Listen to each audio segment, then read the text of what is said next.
ओम शांति। मैं अकाल तख्त नशीन आत्मा हूँ।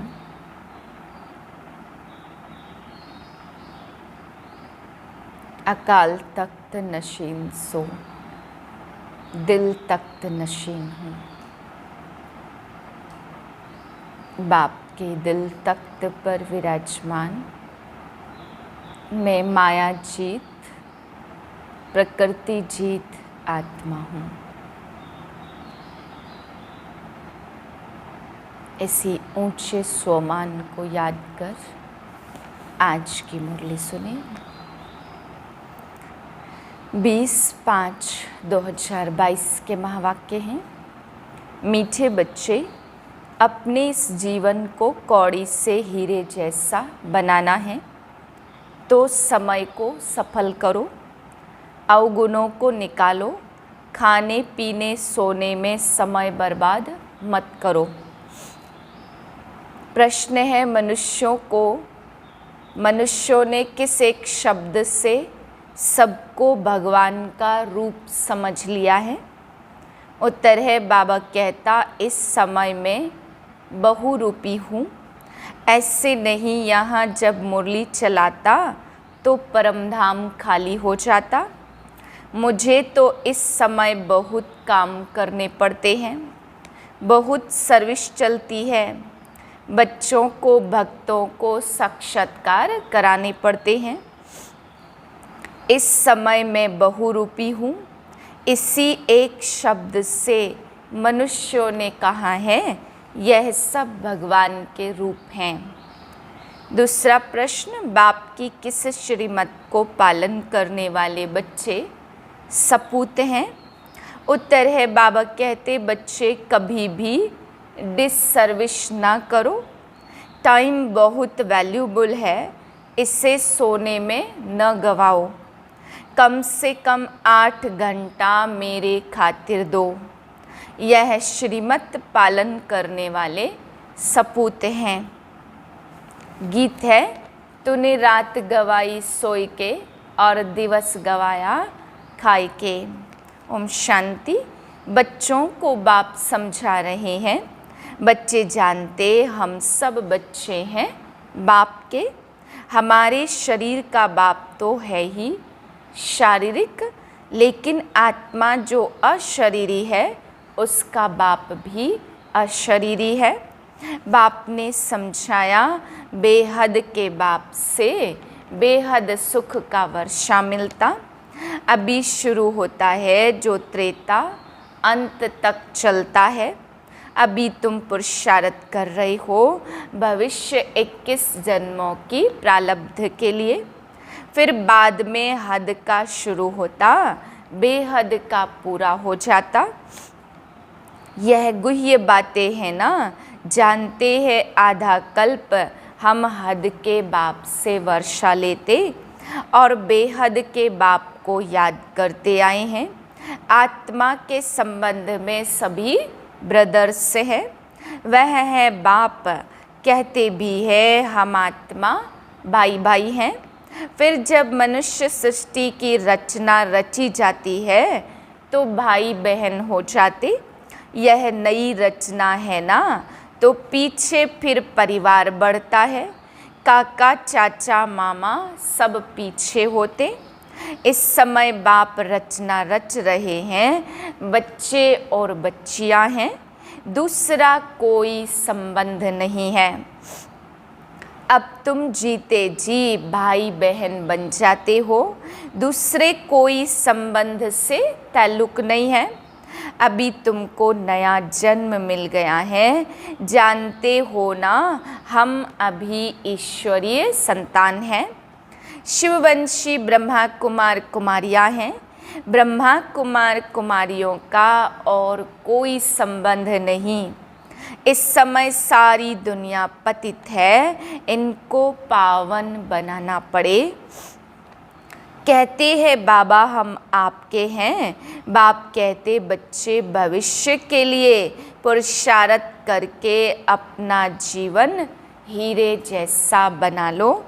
सारा दिन सिर्फ खाना पीना, रात को सोना और बाप को याद न करना, इससे कोई हीरे जैसा जन्म नहीं मिलेगा। बाप कहते शरीर निर्वाह अर्थ कर्म करते, ग्रस्त व्यवहार में रहते, कमल फूल समान बनना है। समझते हैं हम कौड़ी से हीरे जैसा और मनुष्य से देवता बन रहे हैं। मनुष्यों में तो बहुत अवगुण हैं और देवताओं में गुण होते, तब तो मनुष्य देवताओं के आगे जाकर अपने अवगुण बताते हैं। आप सर्वगुण संपन्न, हम पापी नीच हैं। अब बाप कहते अपने से आसुरी गुणों को निकाल, ईश्वरीय दैवी गुण धारण करने हैं। बाप तो है निराकार, मनुष्य सृष्टि का वह बीज रूप है। वह सत्य है, चैतन्य है, ज्ञान का सागर है। यह ज्ञान तो बुद्धि में बैठा हुआ है ना, यह है नया ज्ञान। कोई वेद शास्त्रों में यह ज्ञान नहीं है। अभी जो तुम सुनते हो वह फिर प्रायः लोप हो जाता। अभी तुम जानते हो हम आसुरी गुण वाले मनुष्य से दैवी गुण धारण कर बाप द्वारा देवता बन रहे हैं। पापों का बोझा जो सिर पर है वह बाप की याद से हम भस्म करते हैं। भक्ति मार्ग में तो यही सुनते आए कि पानी में स्नान करने से पाप भस्म हो जाएंगे, परंतु पानी से तो पावन बन नहीं सकते। अगर ऐसा होता तो फिर पतित पावन बाप को क्यों याद करते? कुछ भी समझते नहीं हैं, समझदार और बेसमझ, यह भी एक नाटक बना हुआ है। अभी तुम कितने समझदार बन रहे हो? अगर नहीं जानते तो उनको बेसमझ कहेंगे ना। अभी तुम जानते हो बाबा ने अपना परिचय अपने बच्चों को दिया है, मैं आया हूँ तुमको हीरे जैसा बनाने। ऐसे नहीं यहाँ से सुनकर गए, खाया पिया, आगे जैसे चलते थे, वह तो कौड़ी जैसी लाइफ थी। देवताओं की हीरे जैसी लाइफ है। वह तो स्वर्ग में सुख भोगते थे। चित्र भी है ना, आगे तुम नहीं जानते थे कि हम ही सुखी थे, हम ही दुखी हुए। हमने 84 जन्म कैसे लिए यह नहीं जानते थे। अब मैं बताता हूँ, अभी तुम औरों को भी समझाने लायक बने हो। बाप समझदार बनाते हैं तो फिर औरों को समझानी देनी चाहिए। ऐसे नहीं घर में जाने से फिर वही पुरानी चाल हो जाए। शिक्षा पाकर फिर औरों को शिक्षा दो।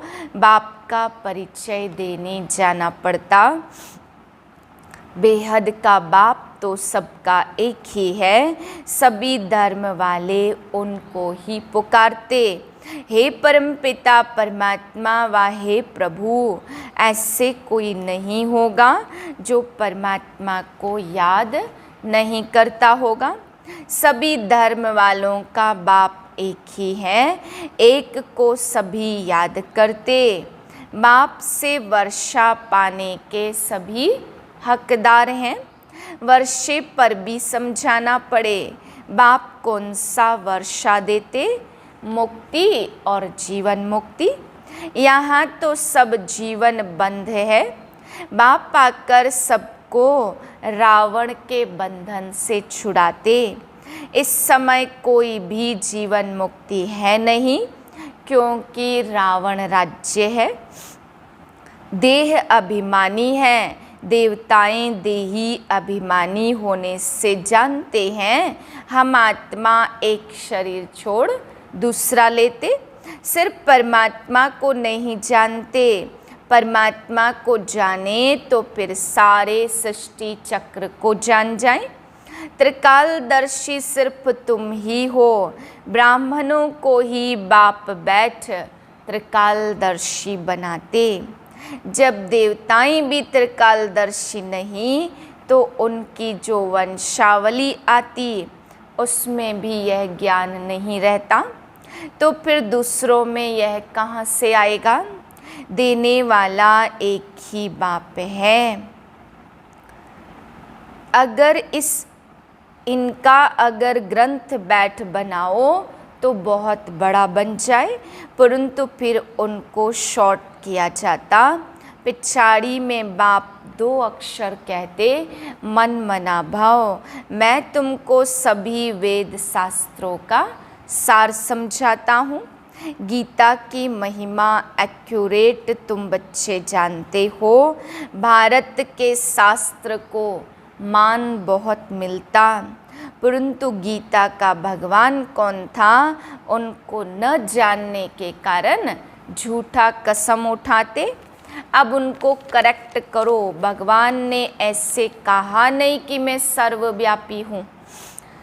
बच्चे ने प्रश्न पूछा, शिव बाबा इधर आते हैं, मुरली चलाते हैं, तो क्या परमधाम में भी है? बाबा कहते इस समय तो हमको बहुत काम करने पड़ते। अभी माया सबको उल्टा लटका देती, फिर बाप आकर सुलटा बनाते। मनुष्य मरते हैं तो कहते स्वर्ग पधारा, और फिर भी रोते रहते। बाप के जो सपूत बच्चे होंगे वही बाप के मददगार बन सर्विस करेंगे। वह कभी डिससर्विस नहीं करेंगे। अगर कोई डिससर्विस करते हैं तो गोया अपनी करते। बाबा कहते मीठे बच्चे, यह टाइम बहुत वैल्यूबल है।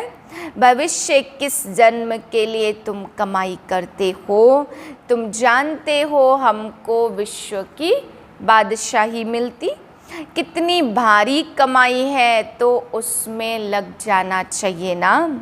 बाप को याद करना है, जैसे गवर्नमेंट की सर्विस में 8 घंटा रहते हैं। बाबा भी कहते मेरे खातिर 8 घंटा दो। रात को सोकर अपना समय बर्बाद मत करो। रात दिन कमाई करनी है, यह तो बड़ी सहज सिर्फ बुद्धि की बात है। मनुष्य जब धंधे पर जाते तो पहले मंदिर के सामने हाथ जोड़कर फिर दुकान पर जाते। लौटते समय फिर भूल जाते हैं, घर याद आ जाता। वह भी अच्छा है, परंतु अर्थ कुछ भी नहीं जानते। तुम बच्चों को कलकत्ते में तो बहुत अच्छी रीति समझाना चाहिए। काली माता का वहाँ बड़ा मान है। बंगाली लोगों की रस्म रिवाज अपनी होती। ब्राह्मणों को मछली जरूर खिलाते। बड़े आदमी अपने तालाब बनाए, फिर उसमें मछलियाँ पालते हैं, तो ब्राह्मणों को भी वह खिलाएंगे। अभी तुम हो पक्के वैष्णव। प्रैक्टिकल में तुम विष्णु की पुरी में चलते हो। ऐसे नहीं कि वहाँ 4 भुजा वाले मनुष्य होंगे। लक्ष्मी नारायण को विष्णु कहा जाता, 2 भुजा उनकी और 2 उनकी। तुम महालक्ष्मी की पूजा करते हो, वास्तव में विष्णु की करते। दोनों है ना, परंतु इस समय महिमा है माताओं की। जगदम्बा का गायन है, लक्ष्मी का भी नाम गाया है। बाप आकर माताओं द्वारा सबकी सदगति करते। जगदम्बा वही फिर राज राजेश्वरी बनती है। माँ की पूजा होती, वास्तव में जगदम्बा तो एक है ना। जैसे शिव का लिंग बनाते, वैसे फिर छोटे छोटे शालिग्राम बनाते। वैसे काली के भी छोटे मंदिर बहुत हैं। वह जैसे माँ की संतान है, अभी बाप तुमको अपना बनाते, इसको ही बलि चढ़ना कहा जाता। तुम बलि चढ़ते हो उन पर, इस ब्रह्मा पर नहीं। तो बाप समझाते अभी टाइम वेस्ट नहीं करना चाहिए, धंधा आदि भल करो, अगर पैसा काफ़ी है, खाने के लिए नहीं तो फिर जाजती माथा क्यों मारते हो। हाँ, शिव बाबा के यज्ञ में देते हो तो जैसे विश्व की सेवा में लगाते हो। बाबा कहेंगे सेंटर्स बनाओ या जहाँ यह बच्चियाँ मनुष्य को देवता बनाने का रास्ता बतावे। यह पढ़ाई कितनी फर्स्ट क्लास है, बहुतों का कल्याण हो जाएगा। बाप कहते लाख करोड़ कमाओ, परंतु काम ऐसा करो जिससे भारत पावन बने, एवर हेल्दी बने। तुम भविष्य के लिए अभी वर्षा लेते हो, वहाँ गरीब तो कोई होते नहीं है, वहाँ भी अभी की प्रारब्ध भोगते हो, तो इतनी धारणा करनी चाहिए। तुम्हारा एक एक पैसा हीरे समान है, इनसे भारत स्वर्ग बनता, बाकी जो बचेगा वह तो खत्म हो जाएगा। जो कुछ पैसा बचे वह सर्विस में लगाओ, यह बड़े ते बड़ी हॉस्पिटल है। कई गरीब बच्चे कहते हैं हम 8 आना देते, मकान में 1 ईंट लगा दो। हम जानते यहाँ मनुष्य एवर हेल्दी बनेंगे, यहाँ तो ढेर आएंगे, लाइन लगेगी जो कभी देखी ना हो। तो कितनी खुशी रहनी चाहिए, हम क्या से क्या बनते हैं। बाप है निराकार ज्ञान का सागर, तो बच्चों को बहुत रहमदिल बनना चाहिए, अपने पर भी और दूसरों पर भी रहम करना चाहिए। अच्छा, मीठे मीठे सिकिलधे बच्चों प्रति माता पिता बाप दादा का याद प्यार गुड मॉर्निंग। रूहानी बाप की रूहानी बच्चों को नमस्ते। हम रूहानी बच्चों की रूहानी बाप को नमस्ते। धारणा के लिए पहली पॉइंट, भारत को पावन बनाने की सेवा में अपना तन मन धन सफल करना है। पैसे को हीरा समझ स्वर्ग बनाने की सेवा में लगाना है, व्यर्थ नहीं गंवाना है। दूसरी पॉइंट, भविष्य 21 जन्मों की प्रारब्ध बनाने के लिए दिन रात कमाई जमा करनी है, समय बर्बाद नहीं करना, शरीर को भूलने का पुरुषार्थ करना है। वरदान, अकाल तख्त सो दिल तख्त नशीन बन, स्वराज्य के नशे में रहने वाले, प्रकृति जीत माया जीत भाव।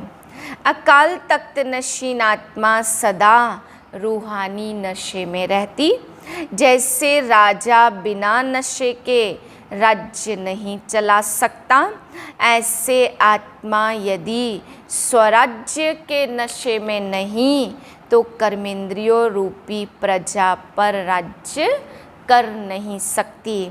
इसलिए अकाल तख्त नशीन सो दिल तख्त नशीन बनो और इसी रूहानी नशे में रहो, तो कोई भी विघ्न व समस्या आपके सामने आ नहीं सकती। प्रकृति और माया भी वार नहीं कर सकती। तो दिल तख्त नशीन बनना अर्थात सहज प्रकृति जीत और माया जीत बनना। स्लोगन है, संकल्पों की सिद्धि प्राप्त करनी है तो आत्मशक्ति की उड़ान भरते रहो। ओम शांति।